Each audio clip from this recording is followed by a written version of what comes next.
아, 오늘도 반갑습니다, 여러분들.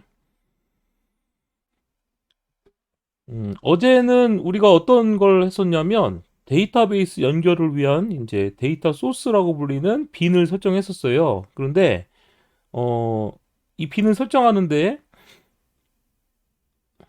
먼저, 어, 기존에는 요 웹 어플리케이션 이니셜라이저라는 인터페이스를 구현했던 설정을 이렇게 abstract annotation config dispatcher servlet initialize를 상속받는 방식으로 어제 바꿨었죠.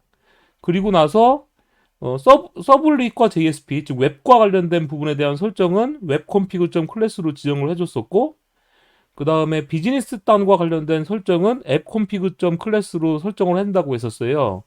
그래서 이렇게 클래스를 이렇게 바로 직접 지정을 할 때에는 이 골뱅이 컨피그레이션이라는 애노테이션이 주석문 처리해주면 됩니다. 이거 사용하지 않으셔도 돼요.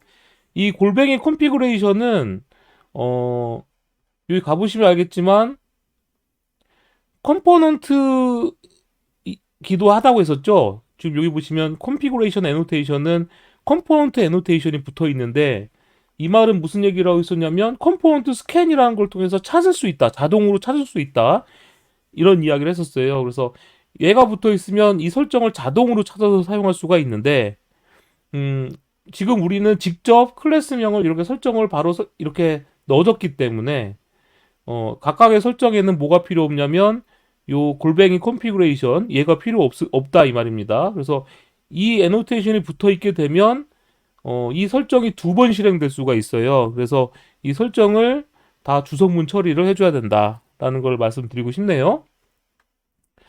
그러면 우리가 데이터 소스라는 걸 설정을 했는데 이 데이터 소스가 그럼 과연 무엇이냐 라는 이야기를 여러분들한테 좀 드리려고 합니다. 좀 그림으로 설명을 드리도록 할게요. 어, 자, 데이터베이스가 이렇게 있거든요. 데이터베이스가 있고 이 데이터베이스를 관리하는 시스템이 DBMS라고 했었죠. 이 DBMS가 관리하는 데이터베이스를 여러분들이 사용하시려면 이 DBMS에다가 일단 여러분들이 접속을 할 수 있어야 됩니다. 접속. 연결이 돼야 된다는 거죠. 연결이 되고 그 다음에 이 DBMS에다가 SQL을 전송을 해야 돼요. SQL을 전송하면 자 1번 SQL을 전송하면 이 DBMS 안에서 SQL이 실행이 됩니다. 실행이 되면 그 결과가 이렇게 가는 거예요. SQL 실행 결과가 이렇게 오게 되죠. 그럼 이 결과를 받아서 여러분들이 사용하시면 됩니다. 그래서 여러분들이 이제 이 부분을 자바 프로그램으로 작성하겠다. 자바 프로그램으로 작성하겠다라고 한다면 이걸 해주는 프로그래밍을 우리는 JDBC 프로그래밍이라고 합니다. JDBC 프로그래밍. 그래서 JDBC 프로그래밍은 이 과정을 그대로 할 수가 있어야 돼요. DBMS에 접속을 해야 되고 SQL을 전송할 수 있어야 되고 그 결과를 받아올 수 있어야 되고 다 끝나면 어떻게 되냐면 DBMS에서 접속이 끊어져야 됩니다. 접속을 클로즈 해줘야 돼요. 그러면 이 부분에서 우리가 이제 비용이라고 하거든요. 비용. 우리 프로그래밍을 하다 보면은 비용이 발생한다 이런 표현을 많이 해요. 비용이 발생했다. 그럼 비용이 많이 발생하는 건 뭐냐면 시간이 오래 걸린다든지 시간이 오래 걸리는 것들 있죠? 오래 걸린다든지 CPU를 많이 사용한다든지 아니면 메모리를 많이 사용한다든지 이러면 우리는 비용이 많이 발생했다. 이런 이야기를 합니다. 그럼 이 데이터베이스 프로그래밍, 이 JDBC라는 걸 이용해서 데이터베이스 프로그래밍을 하게 되면 이러한 과정을 거치는데 이때 많은 비용을 발생하는 부분이 있어요. 그게 뭐냐면 이 DB 접속하는 부분입니다. 이 DB 접속하는 부분이 굉장히 시간도 많이 걸리고 자원도 많이 소모하는 편이에요. 그러니까 여러분들이 SQL을 10번 실행하고 싶잖아요. SQL을 10번 실행하고 싶은데 매번 그때마다 DB에 접속해서 SQL 전송하고 받아오고 접속 클로즈하고 이 접속과 클로즈를 반복하게 된다면 여기에서 시간을 굉장히 많이 잡아먹게 됩니다. 그러니까 그러면 시간을 많이 잡아먹게 된다라는 것은 성능이 느려진다는 뜻이 되겠죠. 그래서 이걸 어떻게 할까? 이런 문제를 어떻게 해결할까? 라는 생각을 하게 된 거예요. 자, 이런 생각을 해서 만들어진 게 뭐냐? 이런 생각을 해결하기 위해서 만들어진 게 뭐냐면 커넥션 풀이라는 개념이 이제 등장하게 됩니다. 이게 무슨 얘기냐면 이렇게 DBMS가 있어요. DBMS가 있고 여러분들이 뭔가 이 DBMS를 사용하는 프로그램을 여러분들이 자바로 만들려고 하는 거예요. 자바로 이제 클라이언트 DBMS를 사용하는 클라이언트를 만들었다라고 생각을 해본다면 DB에 연결하고 끊어지고 매번 그걸 하면 이제 시간이 오래 걸리니까 요 DBMS에다가 미리 연결을 해놓는 얘랑 이제 미리 연결하는 이 DBMS와 미리 연결한 객체를 많이 만들어 놓는 거예요. 이렇게 미리 연결을 해놔요. 이렇게 DBMS에 연결을 한 객체를 우린 뭐라고 말하냐면 커넥션 객체라고 하거든요. 이 커넥션 하나가 DBMS에 하나가 연결됐다 이렇게 생각하시면 됩니다. 그럼 이렇게 커넥션이 미리 연결을 해놓고 필요할 때마다 어떻게 하고 싶으냐면 그러니까 이 커넥션을 여러 개 가지고 있는 애가 있는 거예요. 얘한테 필요할 때마다 커넥션을 빌려오는 거예요. 빌려온 다음에 이 커넥션을 통해서 DBMS에다가 SQL을 전송하는 거죠. 이렇게 빌려와요.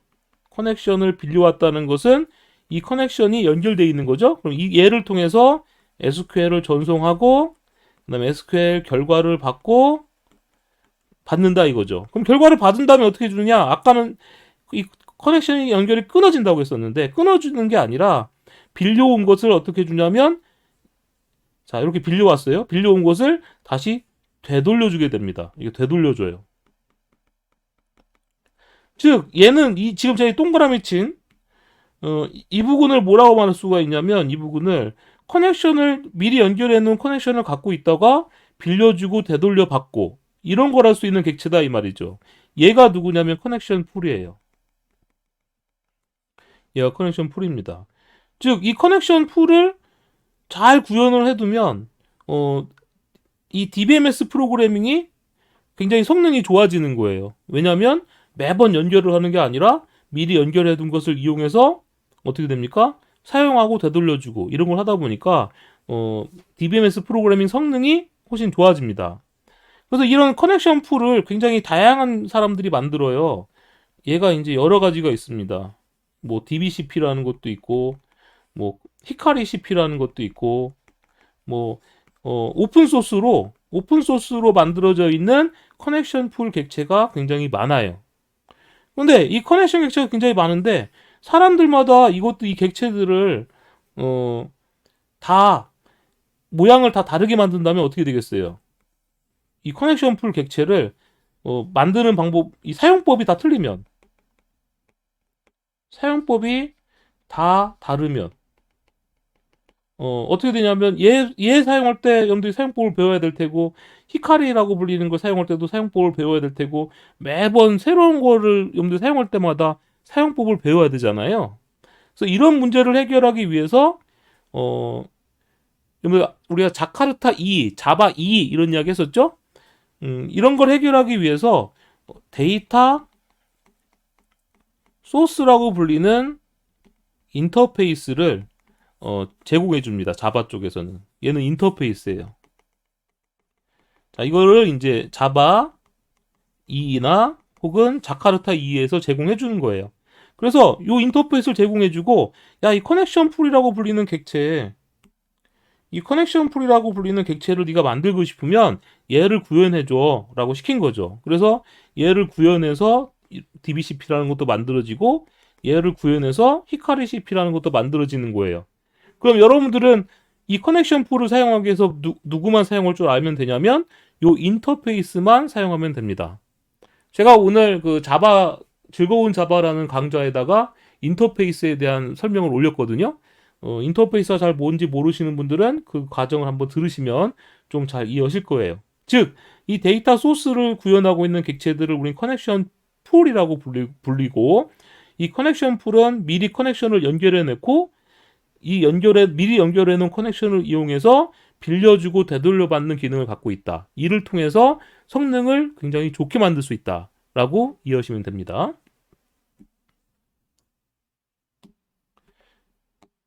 자, 그러면 이제 우리가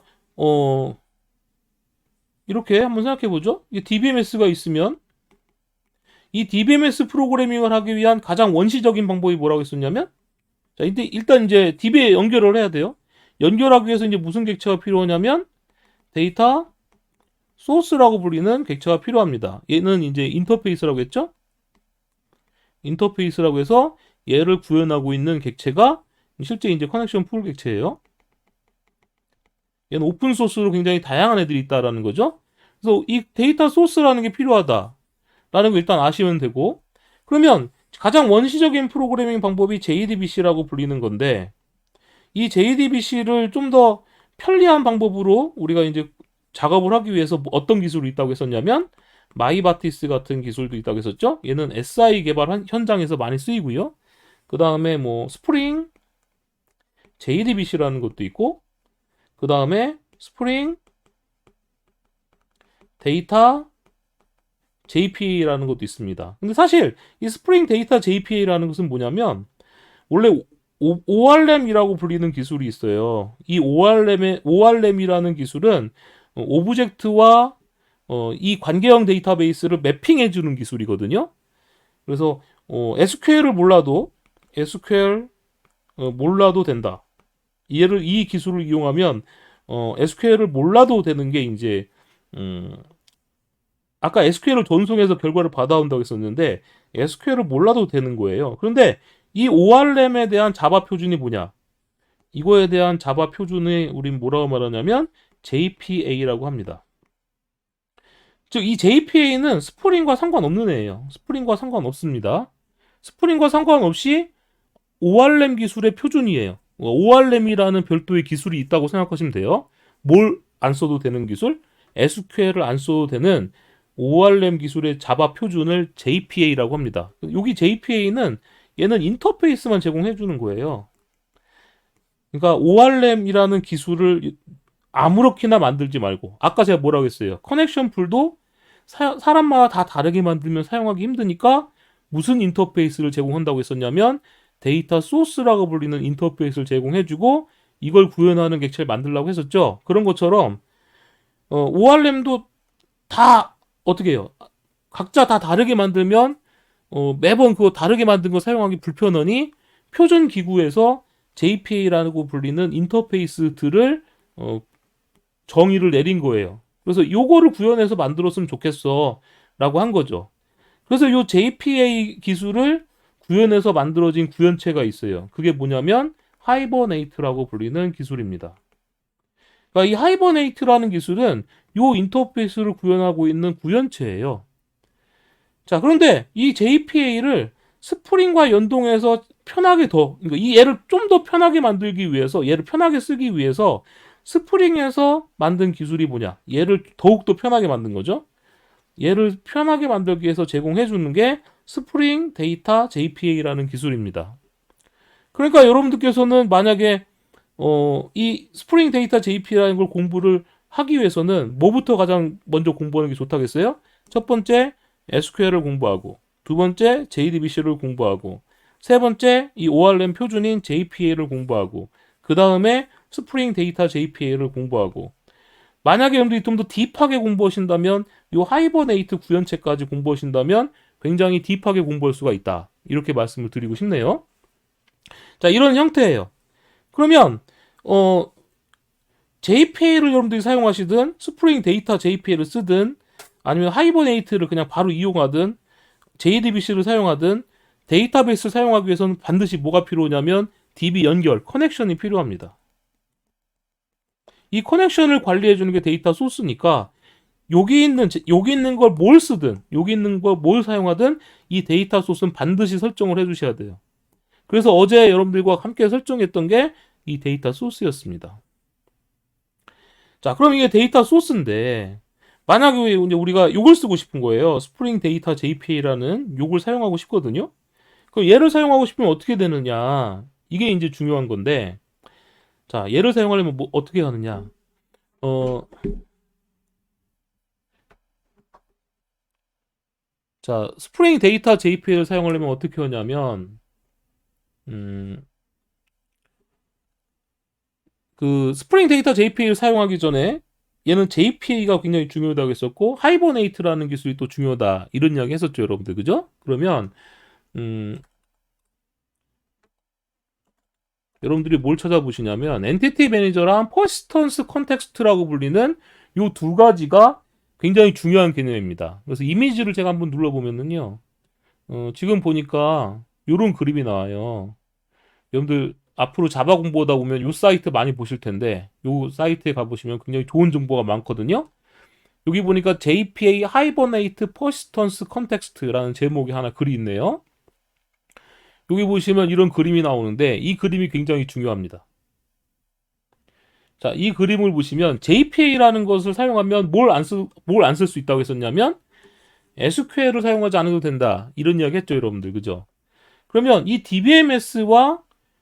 DBMS와 연결돼서 동작하는 게 있는데 이걸 우리가 뭐라고 말하냐면 영속성 관리자라고 합니다. 영속성 관리자. 잘 기억해 두세요.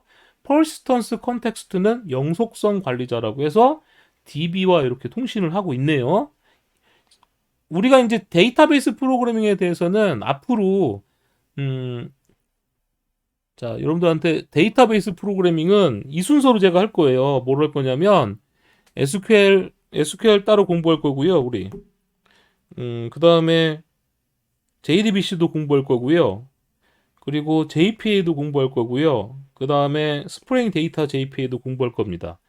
제가 지금 적은 이 SQL, JDBC, JPA, 스프링 데이터 JPA 이 순서대로 제가 이제 따로 또 학습을 진행할 거거든요. 근데 오늘 지금 하고 있는 거는 이걸 하기 전에 맨 마지막에 배울 예를 맛보기로 지금 하고 있는 거예요. 맛보기로. 왜 맛보기로 하냐면 여러분들이 미리 공부를 하실 분들은 지금 나오는 이런 단어들에 대해서 한번 찾아보시라고. 그래서 persistence context는 용속성 관리자라고 해서 여기 유저 1이라고 되어 있는 게 entity 객체라고 하거든요. 자, entity라고 불리는 객체가 있고 이거를 DBMS와 관련돼서 용속성을 관리해주는 객체예요. 근데 이 persistence context를 사용하기 위해서는 entity manager라는 게 사용합니다.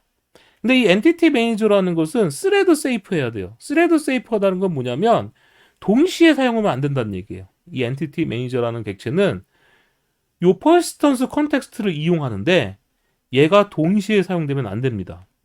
그래서 만약에 우리 웹 환경은 스레드 환경이거든요. 웹 환경은 스레드 환경이기 때문에 얘를 동시에 사용해야 될 일이 있어요. 퍼시스턴스 컨텍스트에 있는 것들을 동시에 사용할 일이 있습니다. 그러면 어떻게 해야 된다는 얘기냐면 요 엔티티 매니저를 스레드 개수만큼 생성해서 사용을 해야 돼요. 얘네들은 스레드 개수만큼 생성해서 사용해야지만 문제가 발생하지 않습니다. 자, 기억해 두세요. persistence context는 하나인데 얘를 사용하는 엔티티 매니저는 여러 개 있을 수 있다. 왜? 동시에 얘가 스레드에 의해서 이 엔티티 매니저를 동시에 사용하면 문제가 발생할 수 있기 때문에 그렇습니다. 왜 문제가 발생하는지는 제가 다음에 또 설명을 드릴 기회가 있을 것 같아요. 자, 그래서 요런 이제 환경이 됩니다. 그래서 엔티티 매니저라는 게 굉장히 중요하다. 이런 이야기를 좀 하고 싶고요.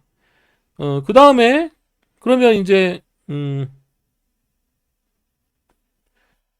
지금 제가 설명한 것 중에서 요 DBMS와 관련된 게 뭐라고 했어요? 요 DBMS에서 여러분들 이 스프링 데이터 JPA를 사용하시려면 이 DBMS와 통신하는 녀석이 누가 있냐면 persistence context라고 불리는 컨텍스트라고 불리는 애가 있다고 했었고요. 얘가 누굴 관리한다고 했었냐면 entity라고 불리는 객체를 이 persistence context가 관리를 합니다. 그런데 이 persistence context는 그럼 또 누가 이용한다고 했었냐면 이거를 entity manager라고 불리는 애가 관리한다. 이런 이야기 했었어요. 그래서 요 부분, 자, 요 부분 있죠? 요 부분은 이 JPA와 관련된 부분이에요. 이 엔티티 매니저랑 퍼시스턴스 컨텍스트에 대한 내용은 JPA와 관련된 내용입니다. 그러니까 여기서 문제가 발생했잖아요. 엔티티 매니저랑 퍼시스턴스 컨텍스트에서 문제가 발생하면 여기서 익셉션이 발생하거든요. 근데 이 익셉션은 JPA와 관련된 익셉션이 발생합니다. 자, 여기서는 JPA 관련된 익셉션이 발생해요. 그리고 우리가 이제 트랜잭션과 관련된 어제 제가 그런 얘기 했었죠. 트랜잭션 단위로 우리가 작업을 수행해야 된다. 그래서 요 엔티티 매니저를 또 잘 쓰기 위해서는 트랜잭션이라는 게 또 사용해야 됩니다. 트랜잭션이라고 불리는 게 사용돼야 돼요. 그래서 요 JPA와 관련된 핵심 단어들을 몇 가지 여러분들한테 몇 가지를 여러분들한테 알려드린다면 entity라는 단어, persistence context라는 단어, 이거를 사용하는 엔티티 매니저, 얘는 스레드 세이프 한다고 했었죠. 그리고 여기서는 어떤 익셉션이 발생해요? JPA와 관련된 익셉션이 발생할 수 있고, 얘네들은 트랜잭션 단위로 또 동작을 해야 된다, 이런 이야기죠. 그래서 이런 단어들에 대해서 여러분들이 명쾌하게 설명할 수 있어야 돼요. 이걸 설명하지 못하면 여러분들이 안 되는 겁니다. 그러면 이것들을 편하게 얘네들을 편하게 사용할 수 있도록, 더 편하게 쓸 수 있도록 해주는 게 스프링 데이터 JPA예요. 그럼 어떻게 편하게 쓰도록 하느냐? 스프링은 여기서 객체들을 다 뭐로 관리한다는 거예요. 스프링은 얘네들을 다 어떻게 관리하고 싶냐면, 자, 스프링에 관리해주는 걸 뭐라고 했었습니까? 빈이라고 했었죠. 빈. 스프링은 이 JPA가 제공해주는 애들을 빈으로 관리하기를 원하는 거예요. 빈으로. 그래서 사용자들이 더 쉽게 편하게 쓸 수 있도록 도와주려고 하는 겁니다. 그러니까 결국에는 여러분들이 왜 이런 걸 그럼 아셔야 되냐, 얘만 알고 우린 편하게 살면 되지 않냐, 이런 생각을 할 수가 있는데, 여러분들이 이제 초보를 벗어나서 중급자가 되고 고급 개발자가 되고 이렇게 돼야 될 거잖아요. 그런데 요 안쪽에서 일어나는 일들에 대해서 여러분들이 이해를 못하면 트러블 슈팅, 문제 해결을 못해요. 문제 해결을 못합니다. 단순하게 그냥 게시판 같은 거 만들고 이런 걸로 개발자가 끝나는 게 아니에요. 여러분들이 개발할 때 더 중요한 건 뭐냐면, 문제가 발생했을 때 그 문제를 해결할 수 있는 능력을 가지는 게 더 중요해요. 그래서 유지보수할 수 있고 이런 걸 잘할 수 있는 개발자가 잘 돼야 된다는 거죠. 그러기 위해서는 이 내부적인 거에 대한 내용을 다 잘 알고 있으셔야 됩니다. 근데 오늘은 제가 뭐 한댔어요? 오늘은 요거 쓸 거예요. 스프링 데이터 JPA를 이용해서 개발을 할 겁니다. 그런데 자, 보세요. 지금 여기 안에서 말했던 것들이 다 뭐로 등록돼야 된다고 했어요? 트랜잭션과 관련된 것들. 자, 그런데 여기 보시면 JPA와 관련된 것들은 오류가 발생하면 JPA 익셉션이 발생한다고 했는데, 스프링은 얘네들도 JPA 익셉션과 관련된 걸 어떻게 뭐로 감싸서 사용하냐면, 스프링이 제공해주는 익셉션 객체로 얘를 변환해서 또 사용해요. 왜냐하면 스프링이 관리가 돼야 되니까. 그래서 이 JPA 익셉션과 관련된 것은 스프링이 관리하는 익셉션으로 바꿔줘야 되고요. 그리고 이 엔티티 매니저도 스프링이 사용하는 무언가를 이용해서 엔티티 매니저를 만들 수 있도록 해줘야 되고요. 데이터 소스도 마찬가지죠. 이런 것들을 다 스프링이 관리하도록 해야 된다라고 이해하시면 됩니다. 그럼 이 부분에 대한 설정을 한번 해보도록 하겠습니다. 우리가 이제 데이터 소스에 대한 설정만 이렇게 했었는데요. 데이터 소스에 대한 설정만 했었는데, 여기다 추가적인 설정을 할게요. 이 코드는 제가 미리 좀 준비를 한 코드를 이제 붙여넣기 식으로 하도록 하겠습니다. 먼저 이제 어떤 설정을 해줄 필요가 있냐면, 스프링에서 이제 여러분들이 이제 JPA 프로그래밍, JPA를 다루려면 트랜잭션이 중요해요. 트랜잭션 처리를 해야 됩니다. 이 트랜잭션 처리는 트랜잭션 시작을 하고, 그 다음에 SQL을 실행하고, 그 다음에 이제 트랜잭션을 종료해야 돼요. 이 종료 방법은 두 가지가 있는데, 커밋하거나 롤백하는 방법이 있습니다. 이 트랜잭션이 굉장히 중요하다는 거죠. 그러면 여기 보시면 트랜잭션을 시작하고 SQL 실행하고 트랜잭션 종료돼야 된다, 이런 이야기 했잖아요.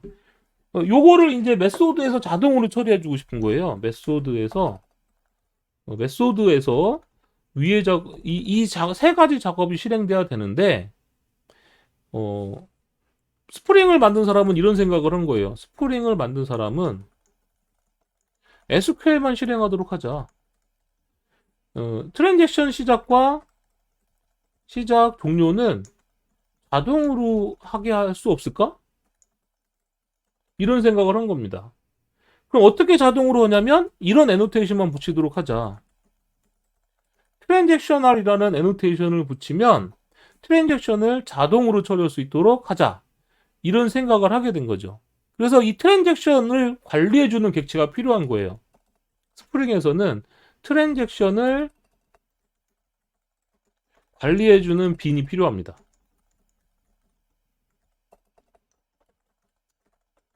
그래서 이 빈을 생성해줘야 돼요. 그 빈을 어떻게 생성하냐? 제가 복사 붙이기로 하겠습니다. 이렇게 해서 플랫폼 트랜잭션 매니저라고 불리는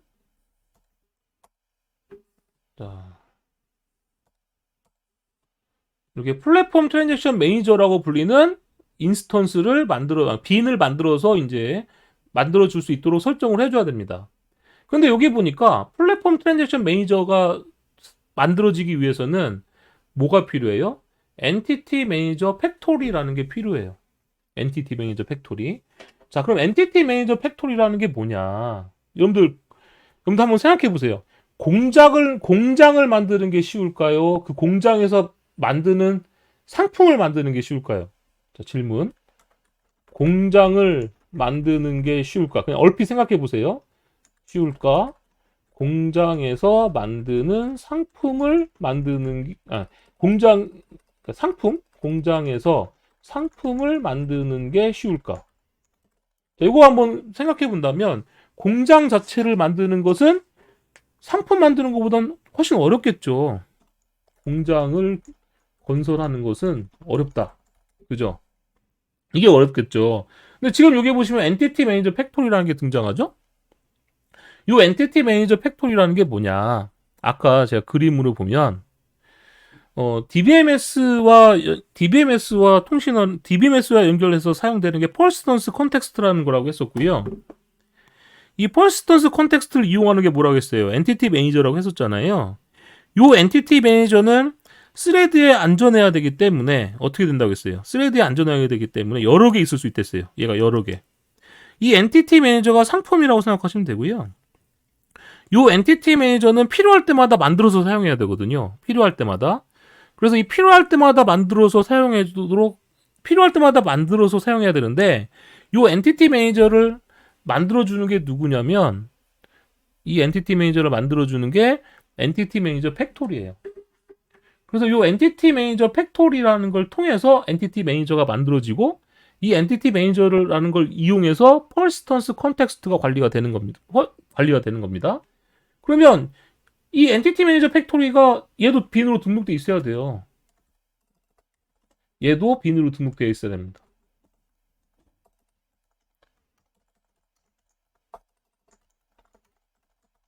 그래서 이렇게 빈으로 등록되어 있는 얘가 들어오게 되면 이 엔티티 매니저 팩토리는 아까 제가 뭐라고 했습니까? 트랜잭션을 이용해서 동작한다고 했었죠? 그래서 이 엔티티 매니저 팩토리를 이 트랜잭션 매니저에다 넣어준 거예요. 그럼 이 트랜잭션 매니저는 내부적으로 이 엔티티 매니저 팩토리라는 걸 이용해서 동작하게 됩니다.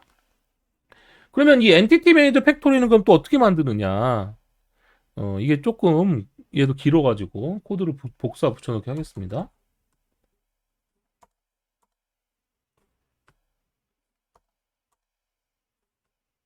자, 지금 여기 보시면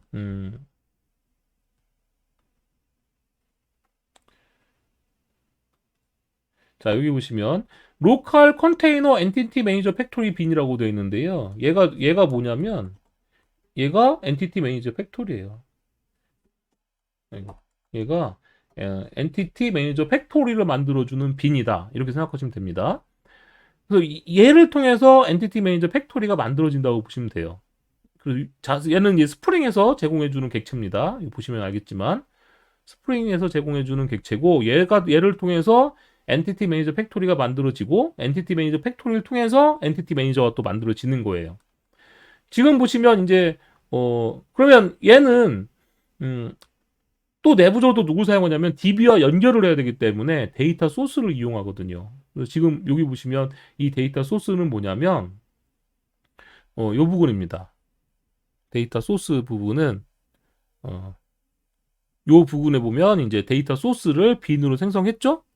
예, 그 부분이 여기에 들어갑니다. 근데 왜 빨갛게 에러가 날까요? 자, 요거 한번 제가 요거 들어가 보면 데이터 소스가 있고 음, 자바 X SQL 데이터 소스라고 되어 있고 이거 또 맞는데 왜 에러 표시가 나는지 모르겠네요. 다른 애 때문에 여기 때문에 에러가 나는 것 같기도 하거든요. 이거부터 한번 만들어 주도록 하겠습니다. 자, 일단은 로컬 컨테이너 엔티티 매니저 팩토리 빈이라는 걸 생성하기 위해서는 몇 가지가 필요해요. 자, 얘를 통해서 만들어 주려면 몇 가지가 필요한데 자, 어떤 게 필요하냐? 이거는 이제 데이터 소스를 받아야 돼요. 데이터 소스가 필요하고 그 다음에 하이버네이트와 관련된 아답터가 필요합니다. 요 하이버네이트 JPA 밴드 아답터라는 게 필요해요. 아까 JPA라는 것은 뭐라고 했어요? JPA라는 것은 ORM 표준이라고 했었죠. 그래서 인터페이스라고 생각하시면 편하다라는 이야기 했었고요. 요 ORM 표준의 구현체가 누구냐면 지금 여기 나와 있는 하이버네이트라든지 아니면 이클립스 링크 요런 애들이 있어요. 근데 가장 유명한 게 하이버네이트입니다. 그러니까 결국에는 우리가 JPA를 사용한다는 것은 하이버네이트 사용하는 거거든요. 그 말은 무슨 얘기냐면 하이버네이트에 대한 설정이 필요하다 이런 뜻이에요. 그래서 하이버네이트 설정을 위해서 여기다가 이제 요 EM이라고 불리는 요 빈에다가 하이버네이트 설정을 넣어줘야 되는데 그 부분에 대한 코드를 제가 메소드로 만들었거든요. 그게 어떻게 되냐면 자 이런 식으로 이제 만들어 줍니다. 프로퍼티스 객체를 만들어서 넣어주게 돼 있어요. 자 이렇게 프로퍼티스 객체를 만들어 가지고 내부적으로 하이버네이트 프로퍼티스라는 객체를 만들어서 여기다가 넣어줬습니다. 그러면 지금 여기 보시면 이런 설정이 필요해요. 하이버네이트 HBM2 DDL 오토. 이 설정은 뭐냐면 엔티티를 여러분들이 사용하면 자동으로 테이블을 만들도록 할 것이냐. 뭐 이런 설정이에요. 이 설정이 그럼 제가 어떻게 해놨느냐? env라는 건 뭐라고 했었냐면 요 environment라고 불리는 객체는 프로퍼티 소스로 지정된 설정에 있는 설정 파일, 설정 데이터를 다 얘가 읽어들어서 가지고 있는 애가 environment라고 했었죠. 요거 가보시면 미리 이런 설정을 해놨었어요. 이렇게. 그래서 하이버네이트 다이얼렉트라고 해서 얘는 다이얼렉트는 뭐 일종의 방언, 사투리 이런 뜻이잖아요. 그래서 하이버네이트가 MySQL 그러니까 얘는 무슨 얘기냐면 자동으로 뭐가 만들어진다고 했었냐면 어 SQL이 만들어진다고 했었잖아요. 근데 이 JPA라는 기술을 쓰게 되면 자동으로 SQL이 만들어지는데 이 SQL이 오라클이랑 MySQL이랑 뭐 각종 데이터베이스 DBMS가 있는데 그 DBMS마다 이 SQL이 좀 달라요. 그래서 MySQL용 SQL을 만들어야 될 때가 있고 오라클용 SQL을 만들어야 될 때가 있는데 이렇게 하이버네이트 다이얼렉트에서 이렇게 지정해 주게 되면 필요한 SQL을 MySQL에 맞게끔 만들어 주겠다 이런 뜻이 됩니다. 자, 그리고 이제 요게 이제 하이버네이트 HBM2 DDL 오토를 업데이트로 해주면 자동으로 테이블이 만들어지고 엔티티가 변경되면 테이블도 자동으로 수정해 줍니다. 그런 설정이라고 보시면 됩니다. 근데 지금 여기 보니까 이런 문제가 있네요. 얘가 지금 보면 이게 노란색으로 이렇게 나와 있으면 얘가 이제 이 설정이 사용된다는 뜻인데 무슨 이유인지는 모르겠지만 얘가 회색으로 돼 있잖아요. 그럼 얘가 사용이 안 된다는 뜻이에요. 사실 데이터 소스 설정을 제가 여기서 이렇게 했었거든요. 이렇게 했다라는 건 이 설정이 돼야 되는 건데 왜 설정이 안 될까요? 뭔가 에러가 나서 안 되는데 여기 한번 가볼게요.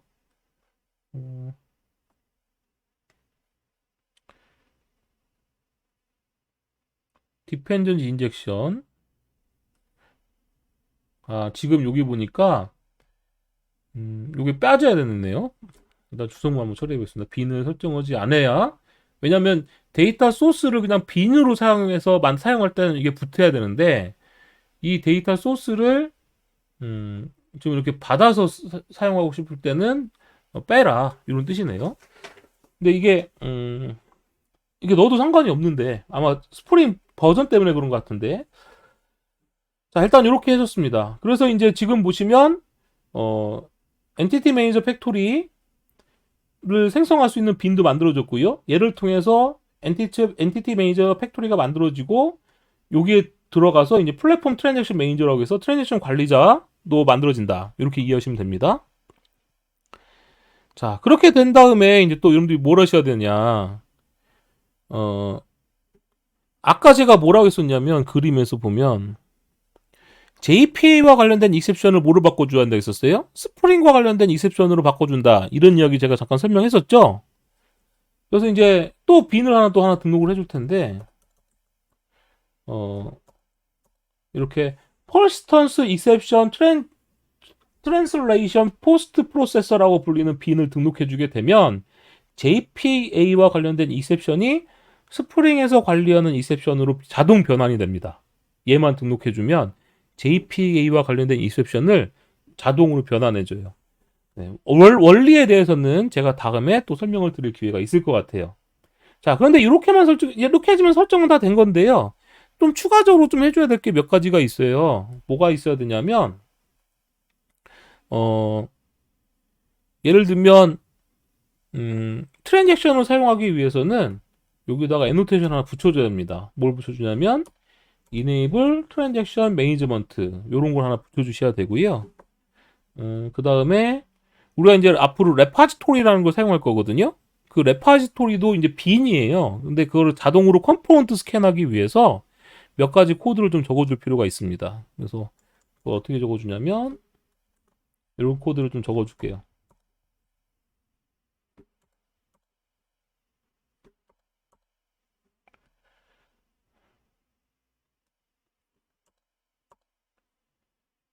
되게 복잡하죠?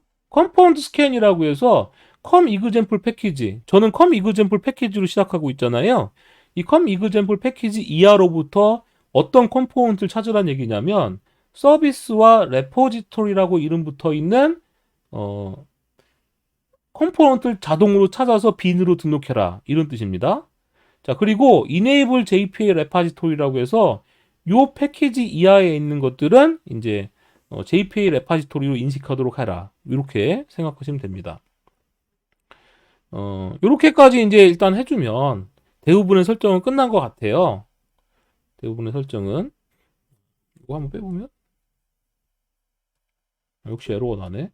자, 그러면 자, 이렇게 설정한 상황에서 우리가 서버를 그냥 한번 실행해 볼게요. 왜 서버를 실행하냐면 설정이 잘못됐거나 그러면 서버가 실행이 안 되거든요. 그래서 톰캣 서버를 제가 실행해 보겠습니다. 일단 무소식이 희소식이라고 에러 메시지가 안 나오면 성공한 거예요. 일단은 뭔가 어때요? 쭉 실행되는데 에러가 안 났어요. 에러가 안 났다라는 것은 이 설정 자체는 문제가 좀 없는 것 같다. 이렇게 생각하시면 됩니다. 그러면 이제 아주 간단한 이제 그 엔티티를 만들어서 실제 이제 동작하는 코드를 한번 만들어 보도록 하겠습니다. 저번에 우리가 이제 제가 첫 번째 시간에 투두 앱을 1시간 만에 만들기 뭐 이런 거 했었잖아요. 그때 사용됐던 스프링 부트에서 사용했던 것들을 그대로 좀 갖다 쓸게요. 자, 도메인이라고 불리는 패키지를 하나 만들 거고요. 자, 여기다가 이제 투두 정보를 다루기 위해서 투두 객체를 하나 만들겠습니다. 얘가 엔티티인데 그냥 좀 복사해서 만들게요. 이렇게 복사해서 만들어 보겠습니다. 임포트도 좀 해야 되죠. 네. 자, 이렇게 해가지고 난널은 좀 뺄게요. 얘는 빼고 일단 이렇게 해서 투두에 대한 클래스를 만들었는데 여기 애노테이션이 복잡한 게 붙어 있어요. 복잡한 게 붙어 있는데요. 지금 보면 테이블 이름과 엔티티 이름이 다른 걸 알 수가 있죠. 이 테이블 이름은 이건 뭐예요? 테이블은 데이터베이스에 생성될 테이블 이름을 말하는 거고요. 이 엔티티라고 불리는 거는 뭐냐면 얘가 퍼시스턴스 컨텍스트에서 관리가 되는데 자, 퍼시스턴스 컨텍스트에서 관리가 돼요. 이걸 그림으로 좀 그려보면 너무 정신이 없으니까 새로 만들겠습니다. 이게 이제 DBMS가 있고요. DBMS가 뭘 관련됐어요? 데이터베이스를 관련됐죠? 데이터베이스를 관리하는데 여기에다 뭘 만든다는 겁니까? 이 데이터베이스에는 테이블이 만들어져요. 그래야 테이블에다 값을 저장하는데 이 테이블 이름이 to입니다. 그럼 얘랑 이제 통신하는 게 JPA에서는 누구라고 했었냐면 퍼시스턴스 컨텍스트라고 불리는 객체가 얘랑 뭐는 됐습니까? 통신원 됐죠. 그럼 여기는 테이블이 있는데 얘는 관계형 데이터베이스라고 하거든요.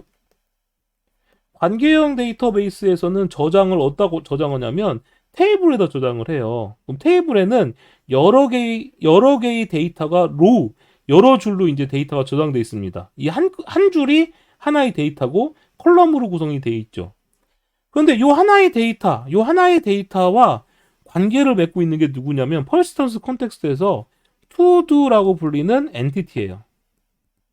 이 to도라고 불리는 이 엔티티 객체는 요 하나의 로우와 이 엔티티는 관계를 맺고 동작을 합니다. 그래서 이 퍼시스턴스 컨텍스트가 얘를 관리해 주는데 엔티티를 관리해 주는데 얘를 사용하기 위해서 누가 사용된다고 했었냐면 엔티티 매니저라고 불리는 애가 사용한다고 한 거예요. 즉 여러분들은 이 엔티티 매니저라는 걸 이용해서 퍼시스턴스 컨텍스트와 관리하는 to도 엔티티를 사용할 수 있게 되는 겁니다.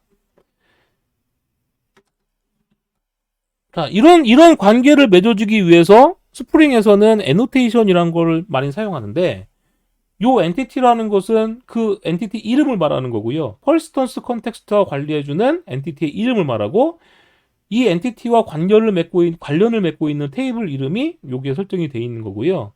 이 부분은 이제 롬복이라고 해서 롬복이라고 하죠. 롬복이라는 걸 이용해서 자동으로 생성자를 만들어 준다거나 세터 게터 메소드를 만들어 주는 겁니다. 자, 이 롬복과 관련된 것은 다음에 좀 더 디테일한 설명을 좀 드릴 것 같고요. 그래서 지금 여기 보시면 이 엔티티라는 것은 유일성을 보장하기 위해서 반드시 id라는 걸 가져야 돼요. 자, 얘는 유일성을 보장하기 위해서 가져야 됩니다. 보장하기 위해서 id라는 걸 가져야 됩니다. id를 지정해야 돼요. 테이블에서는 유일성을 보장하는 게 누굽니까? 테이블에서는 프라이머리 키죠. 이 테이블의 프라이머리 키와 이 id로 지정된 얘가 관계를 맺고 있다. 이렇게 생각하시면 됩니다. 그래서 이렇게 to도라는 엔티티를 제가 만들었고요. 이런 엔티티를 사용하기 위해서는 이제 여러분들이 이제 뭘 만들어야 된다고 했었냐면 스프링 데이터 JPA에서는 레파지토리라는 걸 만들어야 됩니다. 그래서 여기다 제가 패키지를 만들어 볼게요. 이 패키지에서 레파지토리라는 패키지를 만들고 여기다가 이름을 to 레파지토리라고 해서 만들겠습니다. 근데 이렇게 to 레파지토리를 만들었는데 보통 인터페이스로 만들어야 돼요. 인터페이스로 만들어야 되고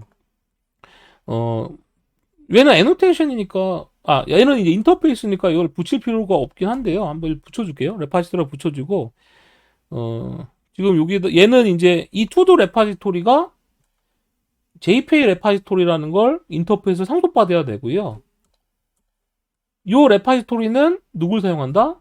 to라는 엔티티를 사용하고 이 id에 해당되는 것은 무슨 타입이에요? 롱 타입이죠? 그 롱 타입이다라고 해서 두 번째 인자를 지정할 수 있어야 됩니다. 보통 이런 식으로 지정을 해줘요. 사실 JPA는 좀 직관적인데 스프링 데이터 JPA는 사용법을 아는 게 더 중요하거든요. 그래서 지금처럼 보면 이런 식으로 JPA 레파지토리 스프링이 제공해주는 걸 상속받아서 만든다. 그러면 얘가 뭐 입력, 수정, 삭제, 조회 같은 기능을 기본적으로 다 제공해준다. 이렇게 이해하시면 될 것 같아요. 자, 그럼 to 레파지토리라는 걸 만들었고요. 그 다음에 서비스라는 것도 한번 만들어 보겠습니다. 서비스. 서비스라는 걸 만들어서 to를 그냥 무조건 생성하도록 하는 추가하는 기능을 한번 만들어 볼게요. 추가. 자, 여기다 to 서비스라는 걸 한번 만들어 볼게요. to 서비스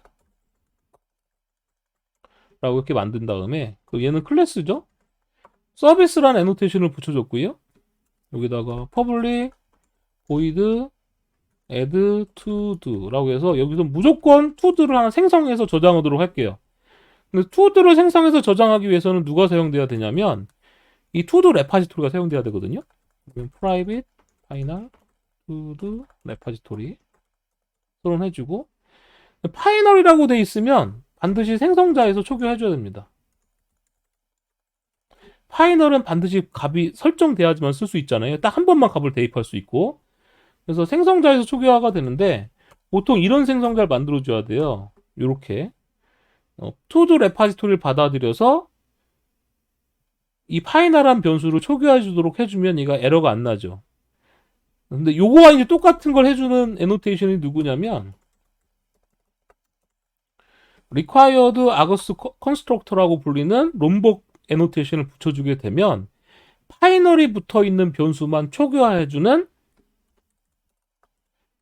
파이널 붙은 필드만 초기화해주는 생성자가 자동으로 만들어집니다. 그러면 이제 투두 레파지토리를 쓸 수가 있는 거고요. 자, 여기서 이제 우리가 투두를 한번 생성해서 집어 넣을게요. 투두는 new to도라고 해서 만들어 주는데 이 투두라는 객체를 보니까 아이디가 있고 이렇게 써주게 되면 아이디가 자동 생성됩니다. 근데 얘는 이제 자동 생성 안 되거든요. 그래서 투두를 해주고 set 투두에서 여기다가 제가 hello 플러스 new date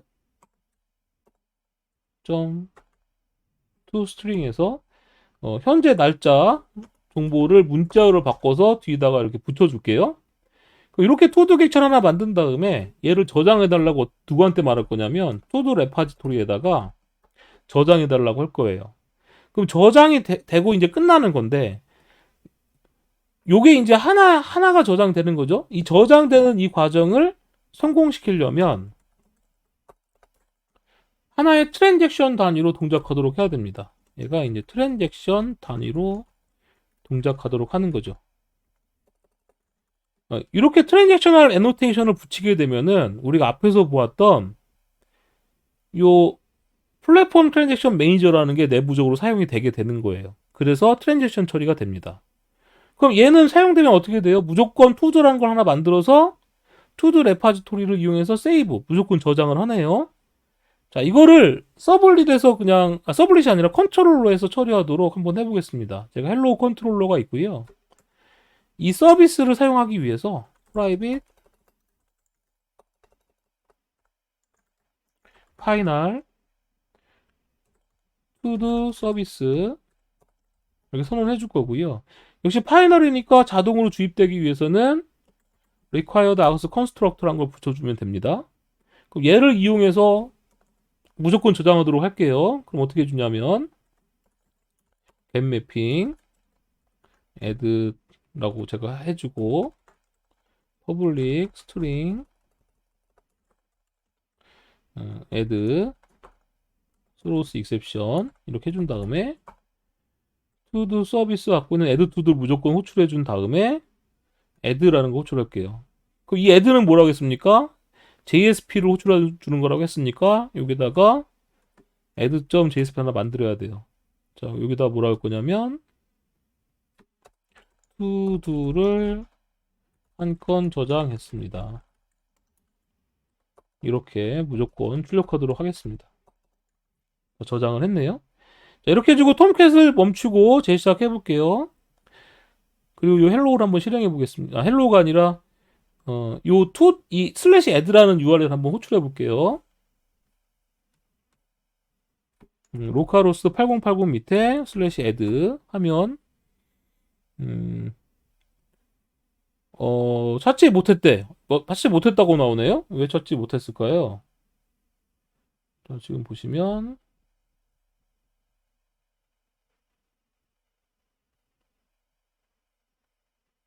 뭔가 설정이 잘못됐나 봐요. 자, 서버를 실행해 보도록 하겠습니다. 근데 실행을 했는데 뭔가 에러가 발생했네요. 에러가 발생하고 로컬호스트 8080 밑에 슬래시 애드라고 쳐보면 찾을 수 없다고 나옵니다. 왜 이런 일들이 벌어졌을까요? 자, 일단은 보시면 이런 메시지가 나와요. 어, JDBC 드라이버가 등록됐지만 메모리 누수를 위해서 등록을 강제로 제거했습니다. 이런 말이 나오죠. 이 메시지는 경고 메시지이기 때문에 사실 좀 무시해도 되긴 하는 거고, 무시해도 되고요. 일단은 무시해도 됩니다. 그런데 문제는 제대로 어, 얘가 실행되지 못했다는 거예요. 어딘가에서 문제가 있었다라는 겁니다. 설정을 좀 한번 위에서부터 한번 살펴볼게요. 뭐가 문제가 있는지 한번 살펴본다면 요 enable JPA repositories 부분은 뭐냐면 요 패키지 이하에서 이 JPA 스프링 데이터 JPA가 제공해주는 레파지토리를 찾는다는 거거든요. 그래서 com.example repository, com.example 스프링 웹 밑에 레파지토리죠. 근데 제가 지금 스프링 웹 밑에라고 쓰지 않고 그냥 레파지토리라고 했어요. 그래서 이 부분을 어떻게 고쳐줘야 되냐면 com.example 스프링 웹 밑에 레파지토리 이렇게 고쳐주셔야 됩니다. 그래서 종료를 하고 다시 서버를 시작해 보겠습니다. 서버를 실행해주면 자동으로 톰캣이 실행되고요. 이 경로 뒤에다가 슬래시 애드라고 치고 엔터 치면 투두를 한 건 저장했습니다 라고 나오면서 오류가 안 나는 걸 볼 수가 있어요. 실제 이제 데이터베이스에 있는지 한번 살펴볼게요. 그래서 select 별표 from to do 하고 엔터 치면 지금 보니까 5건의 정보가 있네요. 제가 그 예전에 테스트하면서 집어넣어서 지금 한 건이 아니라 5건이 들어있는 거고요. 제가 다시 한번 요 URL을 한번 새로 고침 한번 해볼게요. 그러면 새로 고침 해보고 나서 조회를 해보면 네, 이제 한 건이 더 추가된 걸 볼 수가 있습니다. 어, 이렇게 이제 우리 초보자분들은 이 설정을 하다 보면은 이런 저처럼 이렇게 패키지명을 하나 빼먹었다거나 그러면 어, 잘 음, 동작을 않게 되고 그 다음에 에러 잡는 게 굉장히 힘들겠죠. 이럴 때는 이렇게 데이터 소스부터 시작해서 하나씩 하나씩 주성문을 쳐 나가면서 문제를 해결하는 방법이 있어요. 어떻게 해결하느냐? 아까처럼 해볼게요. 자, 이렇게 한 상황이죠. 자, 이 상태에서 멈추고 실행했더니 실행이 안 됐었어요. 그럼 하나씩 하나씩 소거를 해 나가는 겁니다. 제가 맨 마지막에 컨트롤러를 추가했었는데요. 이 컨트롤러에서 서비스 부분만 서비스 부분을 제가 이렇게 주성문 처리하고 이 부분도 이렇게 주성문 처리를 했어요. 서비스를 주입받고 서비스를 사용하는 코드를 이렇게 막아보고요. 다시 톰캣을 실행해 봅니다. 톰캣 서버를 실행하고 그 다음에 여기 헬로우가 있으니까 헬로우 한번 실행해 볼게요. 그랬더니 어, 원래 잘 실행되던 헬로우가 출력이 안 되는 거예요. 지금 컨트롤러에 보니까 헬로우 출력하는 게 있는데, 그죠? 그러면 이번에는 서비스 부분, 그 다음 만든 게 서비스였으니까 서비스에서 레파지토리를 이렇게 주입하는 부분 있죠? 이 부분만 이렇게 막아보겠습니다. 이 부분을 막아볼게요. 이렇게 막아보니까 어떻게 됩니까? 이렇게 막아버리면 서비스는 아무것도 안 해주는 객체니까 문제가 없어야겠죠? 다시 실행해 보겠습니다.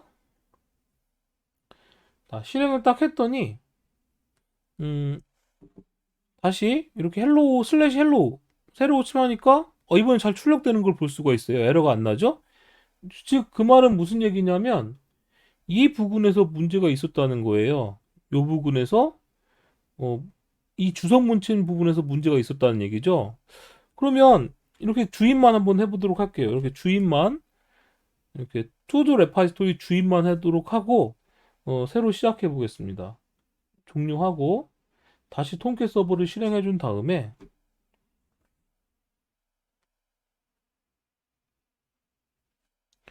톰캣 서버 실행해 주고 나서 새로 고침하면 또 이제 에러가 나죠. 아예 404 못 찾는다고 나오는 거는 스프링 빈 설정 자체가 뭔가 문제가 있다라는 거예요. 그럼 왜 그럴까? 여기서 주입이 안 됐구나. 투두 레파지토리를 찾을 수 없었구나. 이런 느낌이 이제 드는 거죠.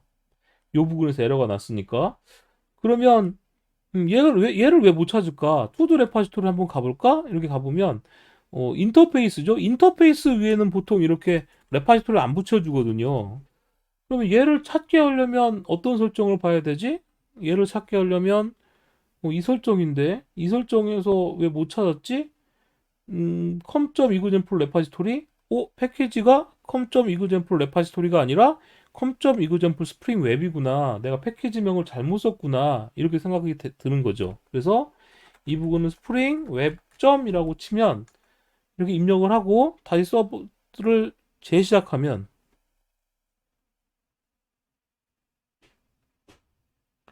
이렇게 서버를 재시작하고 헬로우를 실행하면 이제 결과가 잘 나오는 걸 볼 수가 있습니다. 즉 설정이 문제가 없는 거죠.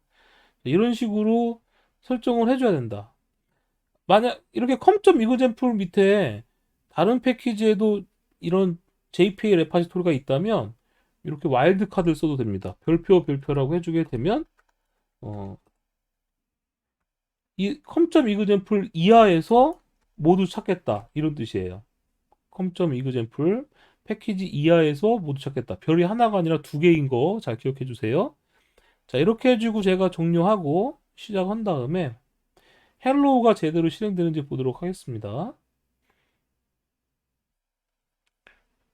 자, 여기 슬래시 헬로우 새로 칠해보면 에러 한다고 잘 실행되죠. 이렇게 되면 설정이 잘 된 거다. 즉 처음 설정이 굉장히 어렵구나 이런 생각을 할 수가 있겠네요. 네, 오늘은 여기까지 하도록 하겠습니다. 수고하셨습니다.